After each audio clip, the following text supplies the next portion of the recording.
found this written on a sheet of yellow notebook paper on the floor when I moved into my new house. My landlord informed me that the previous homeowner went missing under mysterious circumstances 6 months before I bought the house. I'm posting this here as a reminder to always be careful online. Sometimes, following your recommendations can take you to weird places. After finishing my shift late Saturday night, all I felt like doing was collapsing on my bed and watching some YouTube while I fell asleep. As soon as I got home, I slammed the door shut and tumbled into my bed. My eyes were almost closed as I unlocked my phone and picked out a random video on my recommended page. The video was by some channel I'd never heard of, and was some sort of pulp fiction narration or creepypasta reading. I'm not usually one for creepy stories. I much prefer watching more lighthearted videos in my free time, but on this occasion it didn't really matter what I was watching, since I was so out of it already. I'm not really sure why, but it just feels wrong to sleep without noise in the background. Ever since I was a kid, I've always had some sort of sound going while I slept. When I was 3, my parents bought me a white noise machine, and I used that till I got my first phone. If the noise stops or gets too quiet, I wake up. I've never known why, that's just the way I am. Anyway, I always have autoplay on so the sound doesn't stop for too long. I guess it doesn't really matter what ends up playing since I'm not really watching it, but it's a funny thought. What kinds of videos play while I sleep? What if the audio enters into my mind and implants dark, subliminal thoughts in the night? Maybe I'm just being paranoid about that. But whatever happened mere minutes ago has me shaking. It's the reason I'm typing this now, scrunched up behind my bed's headboard. At some point in the night I woke up. It must have been around 1:30. I noticed that I could barely hear the video, which must have been the reason my sleep ended so abruptly.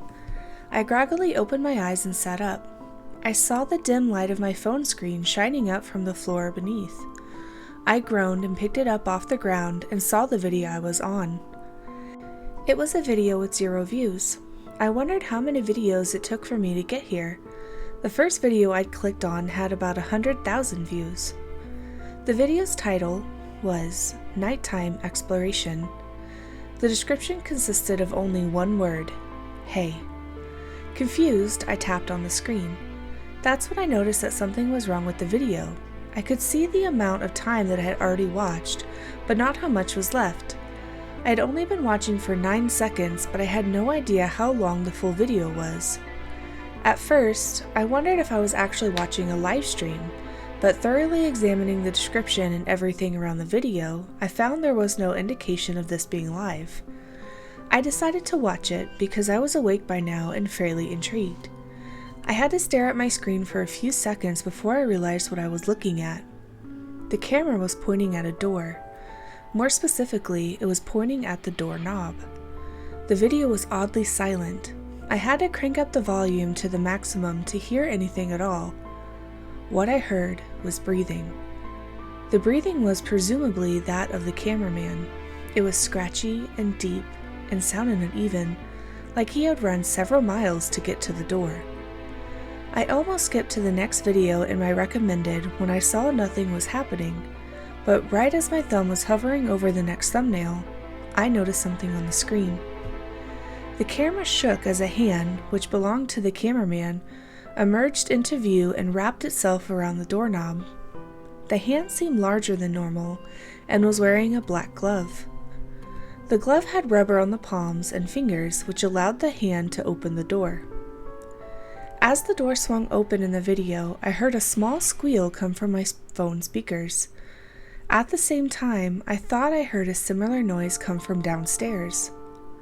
I quickly turned my volume all the way down, but I didn't hear anything else. I figured I was just being paranoid and turned the volume back up. The door was open now, and the building, whoever this was had stepped in, was dark. Clearly, it was night on the video, too. We appeared to be in the entryway to a small house, with a small hallway leading to a small living room, in which stood a flight of wooden stairs. Everything was extremely difficult to make out since the video was so dark, and since I was sitting in a dark room myself and was still drowsy. Luckily, the mysterious cameraman stood still long enough in each place for me to take a good look at it. If he hadn't, there was no way I could have properly observed everything in the frame, since, as I soon realized, there wasn't the option to pause the video. The small triangle in the middle of the screen was grayed out and didn't work for some reason. Again, I thought this was odd but didn't really think about it. I was still tired, and for some reason I was extremely curious as to where this would go. The cameraman began walking slowly through the hallway. His breathing became even more labored as he moved, covering up the sounds of his footsteps in the video audio. Again, I thought I heard noises coming from downstairs, but I tried my best to ignore them. That was a mistake. As the man moved through the dark house, I began to notice some striking similarities between the house in the video and my own place of residence. The layout of the house was very similar to mine. The living room and the stairs were the exact same place as mine. What really scared me was what was happening when the gloved man reached the end of the hallway. Right next to him was a long mahogany cabinet. The cabinet was the exact same as the one my grandmother had given me when I moved in a year ago, and on it was the old green vase I'd bought when I first got the cabinet. That was it. This was too uncanny. I looked up and realized I had left my door wide open. It was pitch black in the house. The only light visible was that of my phone screen. I felt a weird chill run down my body despite being wrapped up in blankets. I wanted to believe this was all a nightmare, or just some weird coincidence, but none of it made sense. Everything was just too similar. I decided it was time to turn off the video. However, when I tapped on the phone screen to bring up the option to leave the video, nothing happened. I tried again. Nothing. I was frozen on the video. I couldn't leave. At this point, waves of terrifying thoughts were crashing through my head. Part of me was scared half to death, and the other part of me wanted to believe this whole experience was somehow just all my imagination. Yet, somehow, I was still glued to the video. Or rather, I was glued to the live stream, as I was now convinced this was. I still held to some stupid hope that I was just going crazy or was just being overly paranoid. For some reason, I kept watching. The man was now standing in front of the vase. In absolute terror, I looked on as the gloved hand again appeared as the cameraman reached out towards it. For the first time, I saw the mystery man's arm. It was dressed in black, but the material his clothing was made out of was difficult to determine. He slowly reached out and rested his hand on the smooth glass of the vase. His hand rested there for what felt like an hour, but was probably only a few seconds. His breathing only grew louder as he just stood there with the camera pointing at the glass object. Suddenly, the hand raised up and forcibly shoved the vase over and off the cabinet. He quickly moved the camera to show the vase falling to the floor. It broke into 1,000 pieces on the wood and created a resounding crash. This was what broke me out of my trance. Because the noise didn't just come from the video. I heard it, clear as day, from right beneath my bed. It was loud, and it was enough to completely wake me up and put me on full alert. I managed to turn the volume all the way down again with shaking fingers and picked it up. I beamed the light from the screen down at the floor, using it as a flashlight to see where I was stepping. I was too afraid to point it up at all for fear that the person who had broken into my house would realize that I was awake or that I knew he was there. I carefully slid out of my bed. Every sound seemed amplified in the darkness. As I slowly stood up, I listened for any other noises in the house. I thought I heard breathing and heavy footsteps, but that could have been my mind playing tricks on me. Now that I was sure someone was in my house, my imagination was running wild, trying to distract me. I began making my way towards the open door at the end of the room. My footsteps on the carpeted floor seemed to echo throughout the house, even though they probably weren't even noticeable from downstairs. I carefully dodged all of the miscellaneous items that had been strewn about on the floor, like I was traversing a minefield. If I made even one noise that was too loud, I would probably have a heart attack from the stress. I couldn't bear the thought of whoever was downstairs charging up to me. I managed to reach the door and start to close it. I went as slow as I could to avoid making a sound. As the door was halfway closed, it unexpectedly creaked. I quickly held the door in its place, too scared to move a muscle. I listened out into the house for any indication that they had heard it, but I heard and saw nothing. I painstakingly continued shutting the door. I had made it past the creak in the hinges and closed it silently. The door was now only barely cracked open, and all I had to do was fully close and lock it. After much deliberation, I decided the best course of action was just to slam the door and lock it as fast as I could. I just had to hope that the intruder wouldn't break the door down. I sucked in a deep breath and closed the door all the way. In the complete silence, the sound resounded through the entire house. Still tense, I locked it and crept back to my bed. I felt slightly safer now that my door was locked. I sat down on top of my covers and looked back at my pillow. Now all I could do was wait and watch. The man was now in the doorway of my kitchen, panning the camera back and forth across the room. After a while, he took a step into the room. The camera turned to the right and revealed my set of kitchen knives. Again, the hand came out and grabbed the handle of the biggest knife. My breathing stopped. Sweat was pouring down my face, and I was just hoping that this night would end. I had no idea why this was happening to me. I didn't know why I couldn't leave the video. All I wanted was to be alone in my house. By now, I was wondering if the intruder knew I was here. Maybe he thought I wasn't home, or thought I was asleep. I held on to some little hope that I had the advantage. But if he thought he was alone, why would he grab the knife?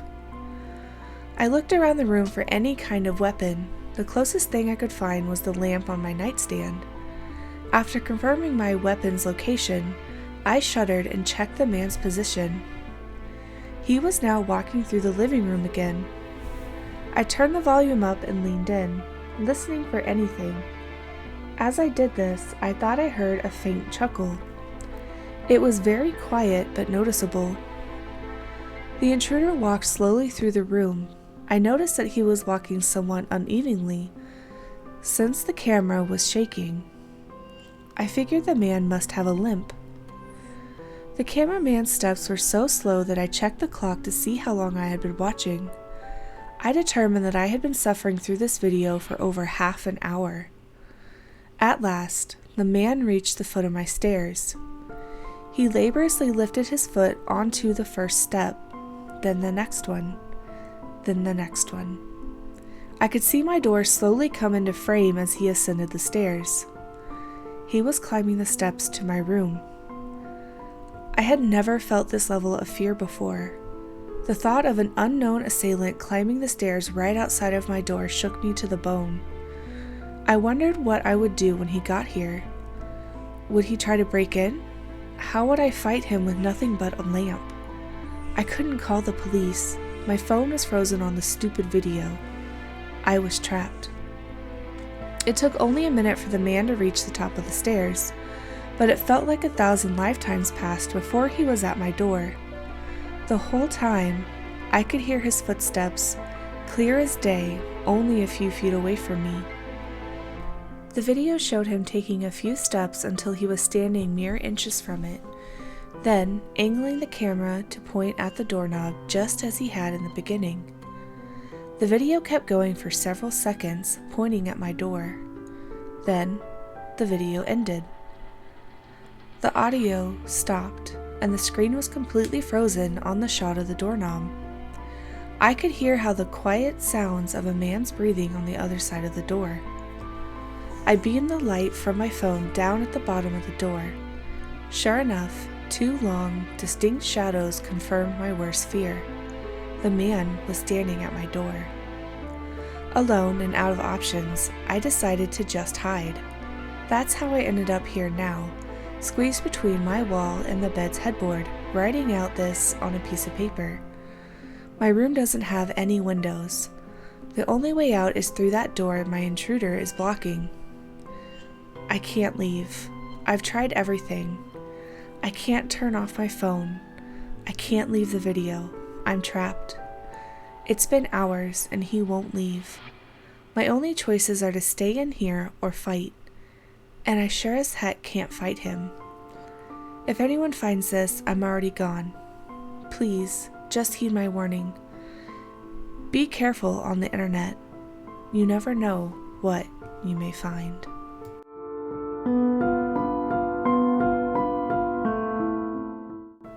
This happened my junior year of college, and I've never forgotten a moment of it since. It's been nearly a decade since this all went down, since I changed universities, moved 2 towns, and then eventually an entire state over, and spent the whole time trying to scrub these events from my mind. Of course, to no avail. Every second of it is fresh like it was yesterday. In my junior year, I had been attending the University of Oklahoma as a biology major. I had wanted to go for pre-med, but felt I wasn't ready to lose the ability to both be in school and still get blackout drunk most nights. I wasn't very smart in other aspects of my life, but that's neither here nor there. My girlfriend's name was Katie. We'd met in our sophomore year at some coffee shop a little way off campus. I wouldn't really say that we had a cute meet, considering I nearly took her eye out with the front end of my pen while she was walking by my little table. Of course, her eye had remained intact, and I had spent nearly half an hour apologizing and even offered to buy her a latte or whatever she drank to make up for it. Really, I just wanted to keep talking to her. Katie was easygoing and unashamedly flirtatious, and she sat with me and slipped some non-fat coffee drink that was all milk and no coffee. From there, it had been like clockwork, a whirlwind college romance story that featured coffee dates and a lot of missed classes. After almost a year together, Katie had moved in with me at my apartment and made it hers. I didn't mind, obviously. I just wanted to spend all my time with her, and in case you were wondering, the thought of being pre-med hadn't crossed my mind in months. In fact, I was slacking so hard in my studies that my scholarship was barely hanging on by a thread. Katie was like no other girl I had ever met before, and believe me, I know how that sounds, like I'm a love-struck idiot that falls hard and fast for the first girl to give me any kind of attention. I swear it wasn't like that, but in hindsight, I don't think I even knew what it was. I just knew Katie and I were meant to be together. I haven't told you what Katie looked like, and maybe it's because, after all these years, I'm still too selfish to share her with anyone. She has this olive skin that put my own milky complexion to shame. I wasn't like an ugly guy. And dark hair that stopped at the small of her back, always curly and smelling like peaches. She was intoxicating. But what I loved most about Katie were her eyes. They were a brilliant blue and shone in the dark, almost piercing if she fixed you with the right or wrong look. It was hard to take her seriously sometimes, during fights or arguments, when she looked at me with a glare meant to kill. All I saw was my Katie, ocean-eyed and beautiful. It wasn't until almost 8 months into our new relationship that Katie let me in on her big secret, that she wore colored contacts. She said she'd been afraid to tell me because how much I loved her eyes, and because of how often I told her. I'd smiled and told her she was ridiculous. Of course, I loved her eyes, but they weren't that important in the grand scheme of things. I loved her because of who she was, how kind and warm she was. She lit up when I told her that I didn't care what color her eyes were, and she kissed me, batted her colored eyes at me a few times, then kissed me again. After that, I noticed she would switch her contacts out a lot. Most days she stuck with blue, but some days they were a gorgeous gemstone green or a sterling gray. She still looked gorgeous despite whatever color she wore that day, and I always made sure to tell her. Her smile was always worth it. Katie refused to change her contacts or even take them out when I was in the room with her. I didn't really see what the big deal was, considering I was an avid contact wearer myself. Thank you, astigmatism. And was no stranger to people sticking their fingers in their eyes to take them out. Regardless, I still left the room whenever she changed her contacts or took them out before bed. As I said, it wasn't a big deal to me, but Katie told me that she just felt uncomfortable when people watched her fiddle with her contacts. Something about always dropping them or whatever when someone else was looking, whatever that meant. It wasn't until the start of senior year that I had seen Katie take her contacts out. We were still living in my apartment and our relationship was as good as the day we met. I was actually browsing for engagement rings on my lunch breaks at work, the little boy fantasy of marrying a gorgeous woman unfolding in my brain. I couldn't help it though. I loved Katie and I knew I wanted to spend the rest of my life with her. It helped that I knew she wouldn't say no. It had been a Thursday night and I had gotten home from work. We'd had dinner together and watched some stupid movie on the TV, more enthralled with each other than the 3-star blockbuster they were showing. I had just gotten out of the shower and was making my way to our bedroom. The door was ajar and I saw Katie on her side of the bed opening her contact case. I leaned against the doorframe, hidden from Katie, and couldn't help but smile to myself. There sat my gorgeously weird girlfriend, who I've seen naked and who I've seen cry tears and snot before many times than I could count, who was still too nervous to let me see her switch her contacts. I noticed her contact case was a lot bigger than any of the other ones I had ever used myself, but shrugged it off. Whatever, contact cases were always different wherever you got them from. I stood and watched as Katie raised her hand to her left eye, presumably to pinch the contact and take it out. I felt the breath leave my lungs as I watched her pluck her entire left eye out of her head. She was completely still as she did so, humming to herself as she used her other hand to screw open one side of her large contact case and drop the eye she was holding into it. With her right eye still intact, she reached around behind her and pulled out another contact case. I realized these were the eyes she had been going to put on instead. I watched her complete this process with ease, switching out her eyes and cleaning up any mess she left behind. She neatly put both contact cases in her bedside drawer and shut it. She blinked slowly a few times like she was letting her new eyes adjust to her skull. I felt bile rising in my throat. I'm not sure how long I stood there, motionless. My eyes had glazed over at one point, and I was so sure that I couldn't have seen what I thought I had. There was no way that my girlfriend of 2 years, the woman I was planning on asking to marry me, had just plucked out both her eyes and put in a new set. When I felt like I could feel my feet again, I walked into our bedroom and sat down on my side of the bed, still wrapped in a towel from my shower. Katie was sitting up in bed underneath the covers reading a book. She smiled at me when I laid down next to her, raising her hand and stroking my hair a little. She asked me if I was ready to go to bed, and I nodded. We turned off the lights, and before rolling off to our respective sides, she kissed me. She pulled away and looked at me with someone else's green eyes. The rest of the night went by in a flash. I didn't even bother sleeping. I waited until Katie was fast asleep and snoring softly before I crept around to her side of the bed. I opened her bedside drawer and peeked in.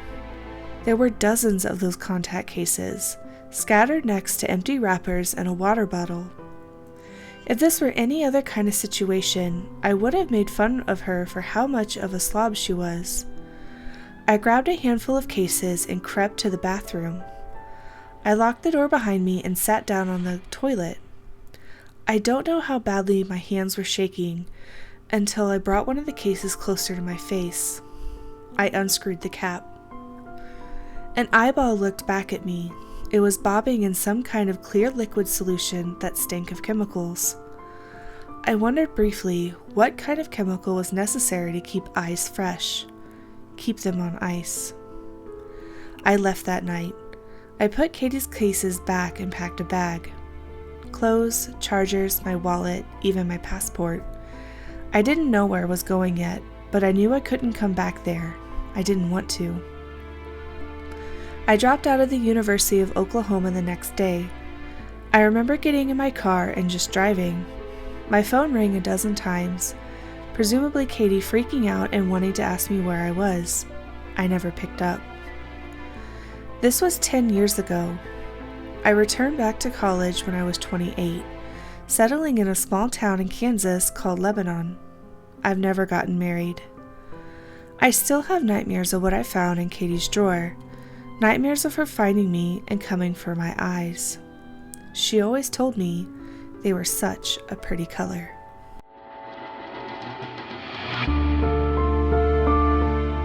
I played the flute in my high school band class.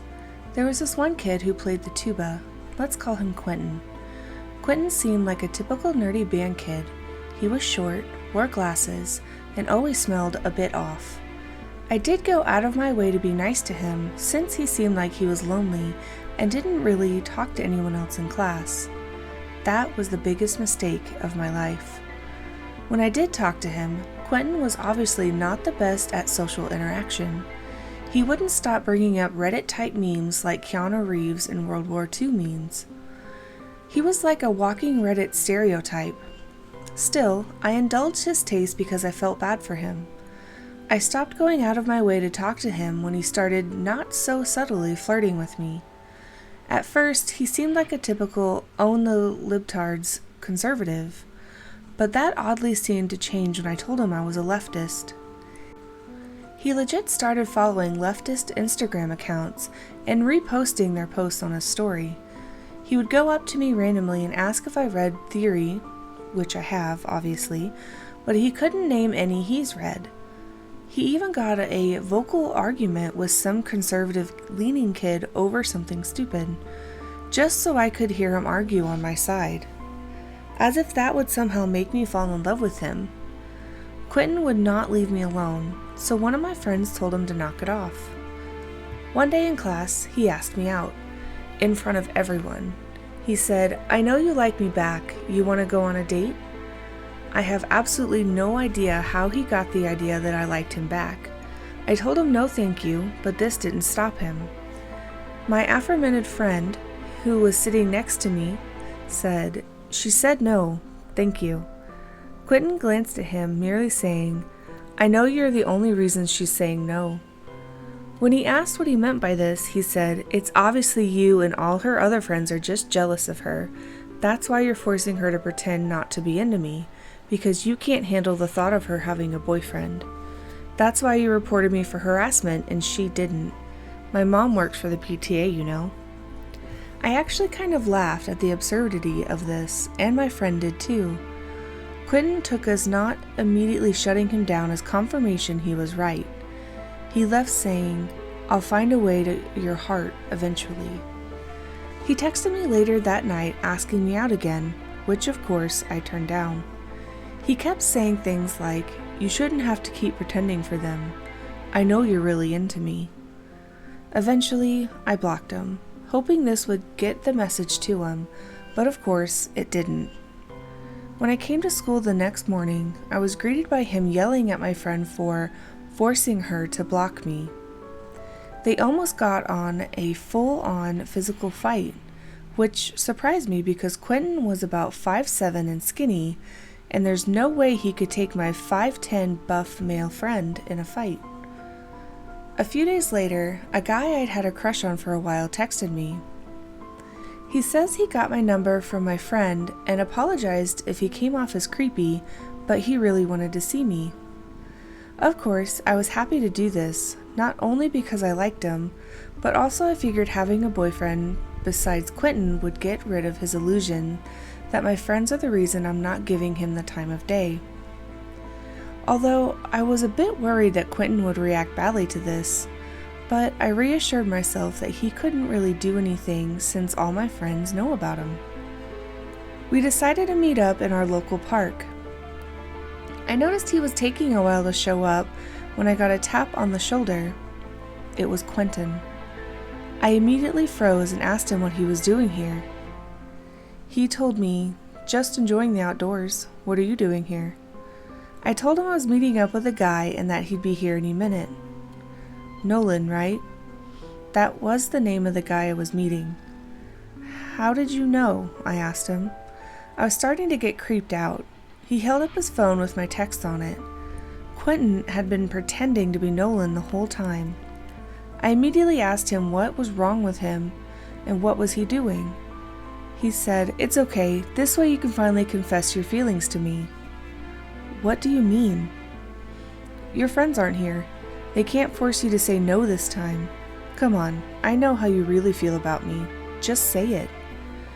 I told him in no uncertain terms that I was not interested in him at all and never would be.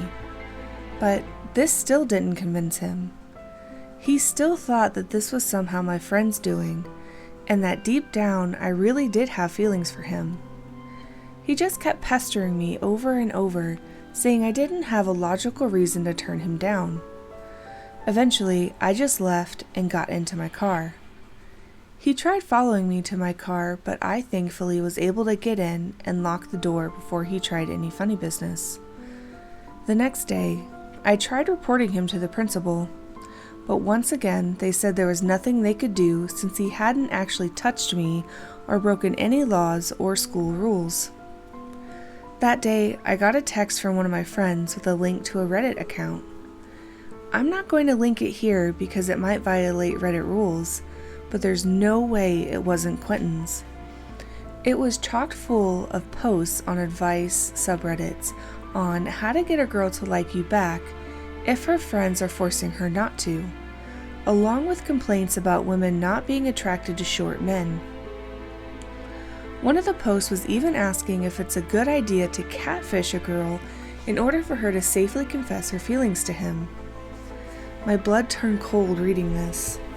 Even though everyone on those subs was telling him that he was in the wrong, he refused to listen and just called everyone who disagreed with him a troll. Then came graduation. I was hoping he'd have finally let go of his obsession with me after the park, but alas, when my name was called up, as I was getting my diploma, I heard him yell, "I love you."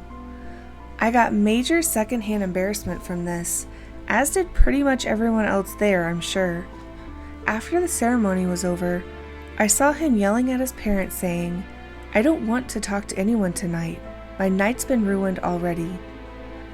They were begging him to at least talk to his relatives who'd traveled all the way from out of state to see him, but he just stormed off crying, like he expected me to just jump into his arms.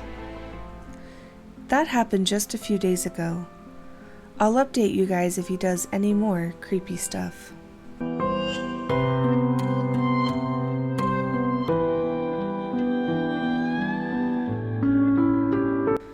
If you live near the woods and are in a certain part of the United States, I'm sure you've heard the cicadas.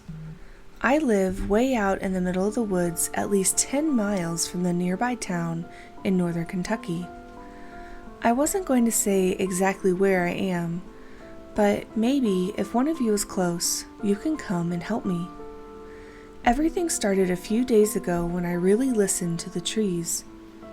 My house is in a small clearing, but I could walk right into the woods if I wanted to. I was standing right by the tree line throwing half-rotten bananas and apples into the woods for the deer to eat when I noticed just how loud the cicadas were. I mean, they were loud before, but this was on a whole nother level. I've never liked bugs, so I quickly threw the rest of the fruit out and went back inside. Later that day, I was trying to read in my bedroom, but I couldn't concentrate. The indefinite chirping and buzzing of the cicadas were driving me crazy. I settled for looking out my window at the apple tree I planted back when I was in preschool, but saw dozens of those awful, crunchy bugs crawling all over it. I turned to the flower bed to look at a butterfly. It was one of those gorgeous monarch butterflies, until at least 5 cicadas swarmed on it, tearing its wings and head from its body. I shut the curtains quickly. The next day, it was pouring rain, but the cicadas were still buzzing just as loud, if not louder, than before. but something was different. It seemed like the chirps were pulsing almost, like they were singing an endless, horrible song of glossy, beating wings. I looked down out of my window and saw dozens of cicadas buzzing around the carcass of some small animal. That definitely seemed wrong. I was about to Google if cicadas ate meat, but my mother called me from my room. I don't remember the exact quotes, but this is how our conversation went. "I need help pulling weeds out of the flower bed. Can you grab the gardening gloves?" my mother asked. The flower beds by the woods?" I asked nervously. "No, the ones on the moon. Yes, the flower bed by the woods. What other flower beds do we have? Now, will you please go get the gloves?" "But what about the cicadas? They seem off." "They're just bugs. Honestly, Carmen, I'd have thought you'd gotten over this by now. How long have you lived out here?" my mother said in exasperation. "Please, just go find the gloves." I defeatedly walked into the garage, but had to stop at the sheer volume of the cicadas. I quickly dug through a tote and found 2 pairs of the gardening gloves. My mother and I walked out to the flower beds, towels in hand. I was nervous the entire time and had to cover my ears once or twice just to keep the buzzing out of my head. Even my mom looked wary. My mother started instructing me. "Why don't you start on that end and I'll start over." Sweet Jesus! I snapped my head up and saw, to my horror, thousands of cicadas surrounding my mother, who had a single foot in the woods. I didn't have time to react as they tore the flesh from her face. "Run, Carmen," was all she got out until she succumbed to screeching and horror. I wish I could say I stayed, but I honestly didn't see any sense in that. How could I fight off a zillion bugs? I turned on a dime and started booking it towards the house until the cicadas caught up with me. But by then I only had one thought in my mind. These aren't cicadas. I squirmed around in a frenzied panic. These aren't cicadas.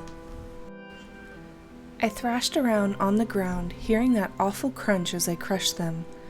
These aren't cicadas. I heard the screeching, pulsing chirps of those bugs drown out the horror-struck screams from my mother and me. No one else could hear them. These aren't cicadas. By a stroke of dumb luck, I was able to regain my balance and took off into the house.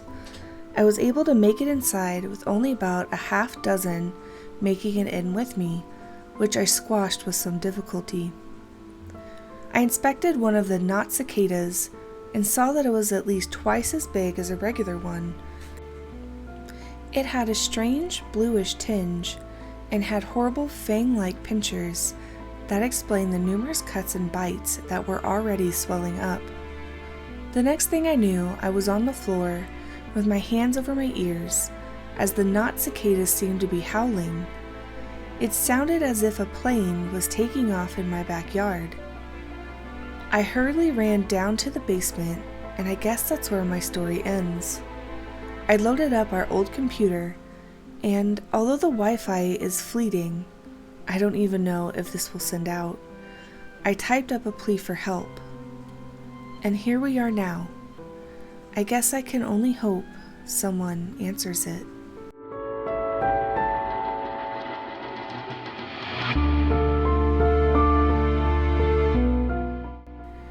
My phone rambled inaudibly and vibrated under my pillow, where I kept it every night before going to bed.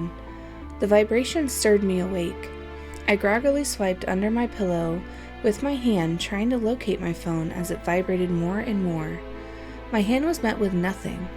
I lifted my head just a little, just enough for me to push my arm further down.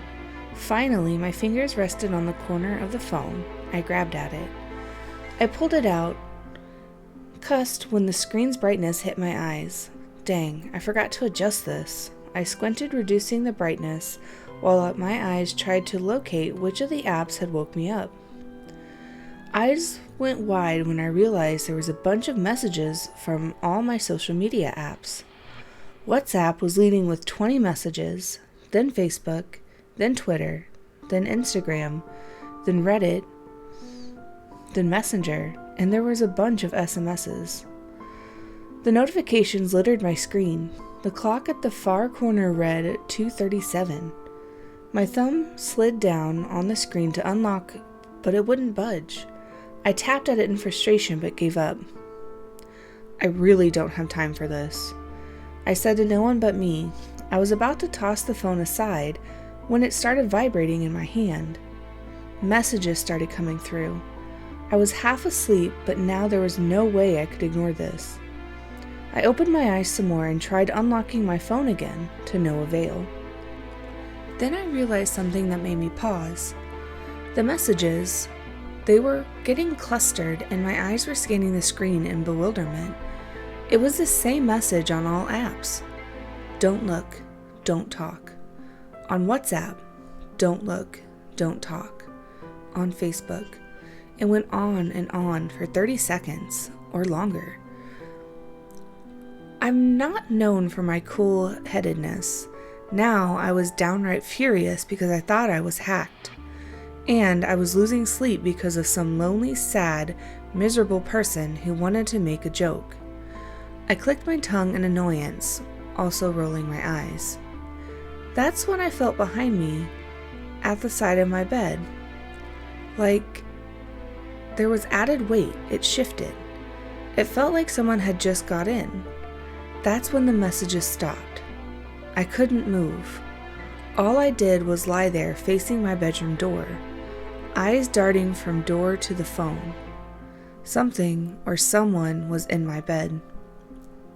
I felt hot breath at the back of my neck, steady breathing, a stench that crept on my skin and found its way to my nostrils. It smelled like rotten eggs with a mixture of poop that has been soaked in urine for too long. The breathing was steady. I tried not to gag, tugging the corner of my blanket. That's when the breathing became frantic. There was a growl and a snarl. The stench was stronger. I didn't want to look. I never did. I just wanted it to stop. So I shut my eyes and became as quiet as possible. Thoughts were parading in my mind. Do I make a dash for the door? How did it even get in? Horror-filled thoughts. What if it's a serial killer? What if it's a serial killer assaultist who assaults before he kills, or kills before he assaults? What if... My thoughts were interrupted by a deep laugh that emanated from behind me. It shook the whole bed and sent shivers down my spine. "Oh, John, I'm no assaultist," the voice behind me spoke. Now panic was multiplied. The voice certainly wasn't human because it carried a weight to it. And how did it even read my mind? "Just turn around, John, and look at me," the voice demanded. My body was shaking involuntarily, but I kept quiet.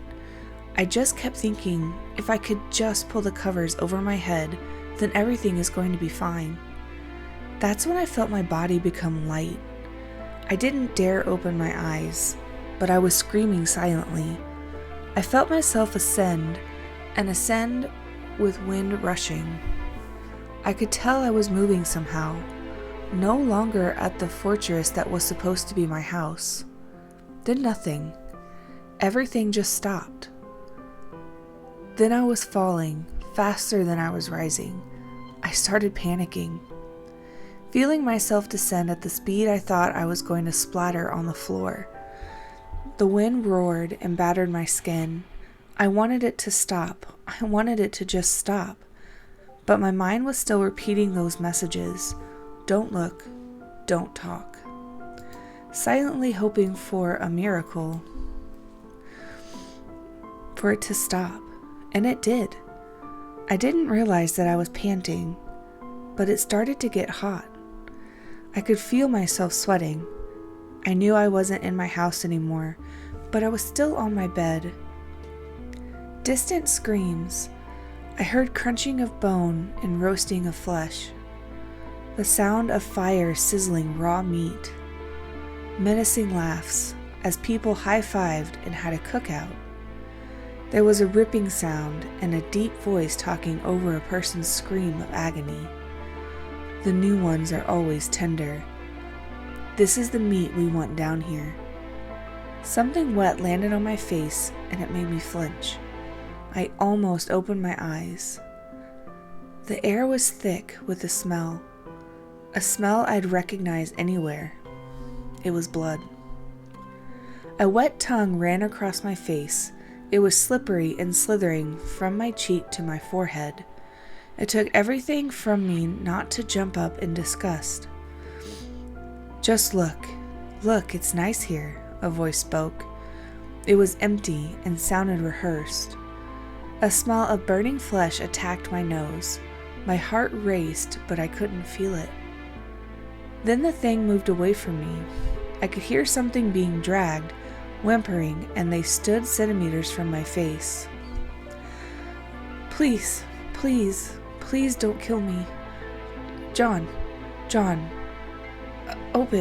open your eyes, John. It's Arnold, John. John, don't let them do this to me. My heart hammered in my chest. It was Arnold, my childhood friend, a buddy of mine who helped me out on occasion. His whimpers, I almost fell for it before I heard slicing and blood showered my face. There was laughter and the heat was unbearable. I could picture whoever they were turn Arnold into a pork roast. Give me the eyeball. The doctor told me to keep an eye on what I eat. One of them spoke. My fingers pulled tight on my blanket. The thing behind me breathed heavier now in anticipation. Then I felt myself ascending again. I heard waves crashing. The smell of abundant seawater. I painted a vivid picture in my head. I was in the middle of the sea.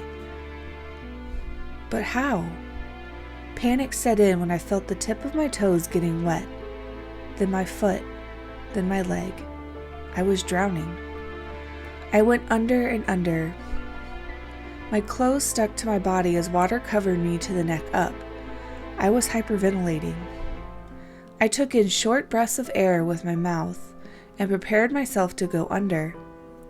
Then I was floating, kicking the water, trying to get some air, my lungs struggling with the little air they had preserved. I needed air. I needed a way out. Just look for a way out.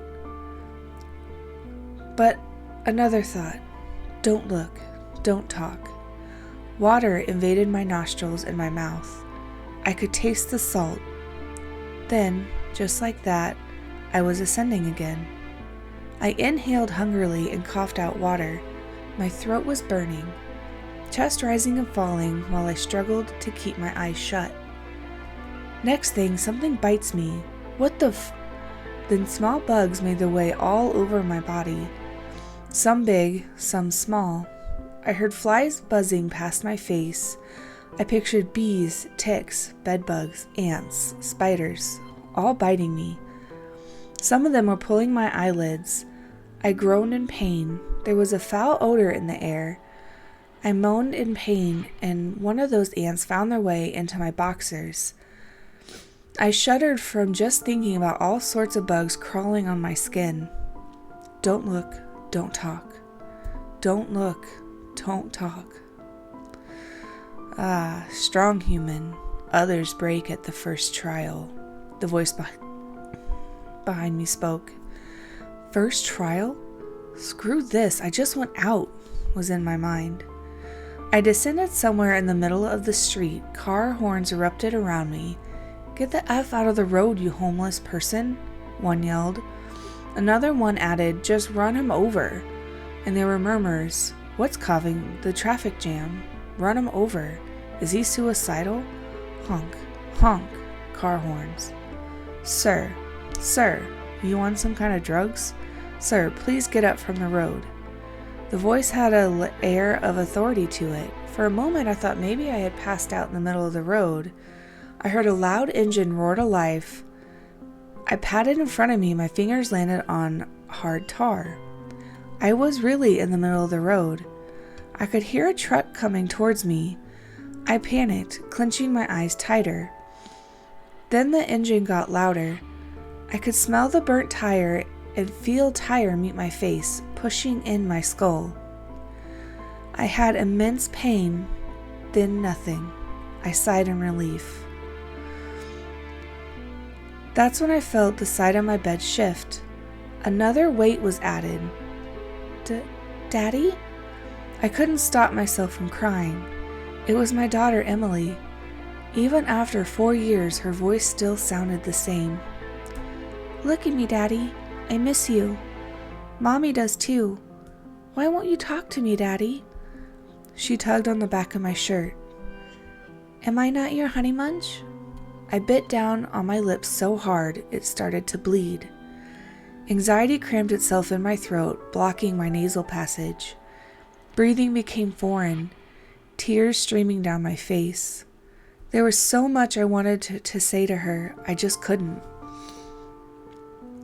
Maybe I should look, just a peek, a small peek. Maybe I should turn around. Maybe I'm being dumb.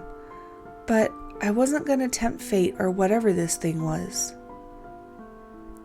Honey, leave Daddy alone. He's always been selfish. That's why he didn't show up that night to pick us up. Why won't you talk to her, John? My wife's voice boomed. I shook my head side to side. The smell of her perfume lingered in the air, and in my heart I was screaming, I'm sorry, I'm so sorry. I was sobbing uncontrollably, snort coming out of my nose. You know how hard it is to talk with a slashed throat, John?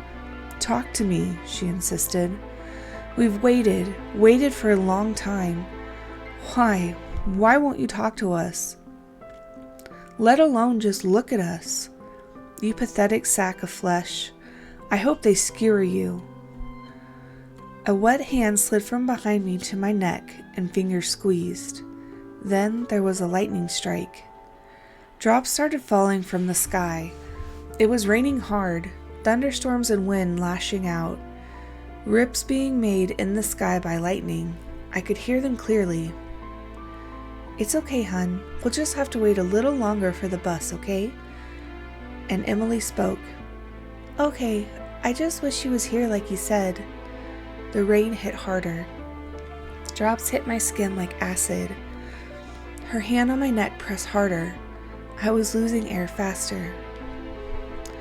Oh, what do we have here? It was a man's voice. Probably a drunkard, the monster that took my family from me. The voice was raspy. My husband just went to the bathroom. He'll be right back. My wife replied. Then I'll have to be quick now, won't I? He replied. I could hear my wife scream. Not in front of my baby. Please, no. I felt rage, disgust, and sadness boil inside of me. I could hear him clear as day do what he did. I'd heard enough. Real or not, this time I was going to save my wife. I attempted to open my eyes, forgetting about the hand on my throat. Her voice in my ear, it's not your fault. Don't look. I felt defeated. All I could do was picture what that monster was doing to them. The sound played in my head like a loop, on and on. I heard them scream. I heard them gag. And then I heard him hum. Just like that, the choking stopped. The weight behind me on the bed shifted. Till we meet again, John. The air shifted, and it felt light again. There was movement behind me, a loud thud on the floor, then footsteps. I could breathe again. I waited 10 more minutes just to be sure it was safe. Then I opened my eyes. My bed was wet. Rain and blood covered it. I checked my phone to make sense of what happened, but all the texts were gone. The only evidence of what happened being real and not a figment of my imagination were the marks on my neck and blood on my bed. Bite marks all over my body added to it. I don't know what that thing was, and I don't know why it came.